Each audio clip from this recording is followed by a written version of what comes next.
સુરતમાં પ્રસ્તાવિત શ્રી મહાકાલેશ્વરજી અને શ્રી સાલાસર બાલાજી હનુમાન મંદિરોના શિલાન્યાસની તારીખ નક્કી. મંદિર શિલાન્યાસ સમારોહ 29 એપ્રિલે યોજાશે. શિલાન્યાસ પૂર્વે જ 3 દિવસીય ધાર્મિક અને સનાતન ધર્મ આધારિત વિશેષ કાર્યક્રમોનું આયોજન.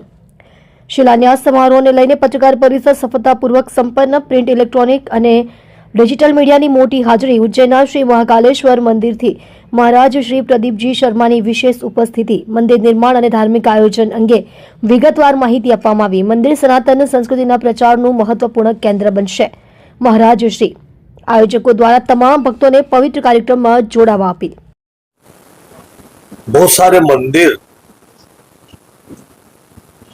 ऐसे बने हैं जिनके नाम से ही उनकी गरिमा है.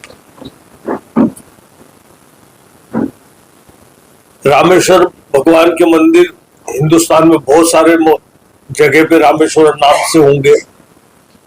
सालासर मंदिर भी हिंदुस्तान में बहुत सारी जगह सालासर नाम से बने हैं.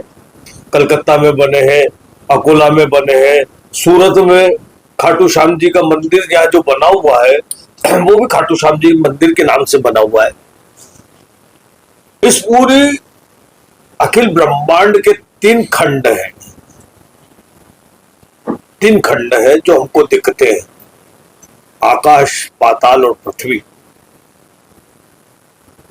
तो आकाश के अंदर ताड़केश्वर भगवान वहां के अधिपति मालिक है, पाताल के अंदर हाटकेश्वर भगवान वहां के अधिपति मालिक है, और मृत्युलोक, इस पृथ्वीलोक को मृत्युलोक बोला गया है. इस पृथ्वीलोक के अंदर बाबा महाकाल यहाँ के अधिपति मालिक है.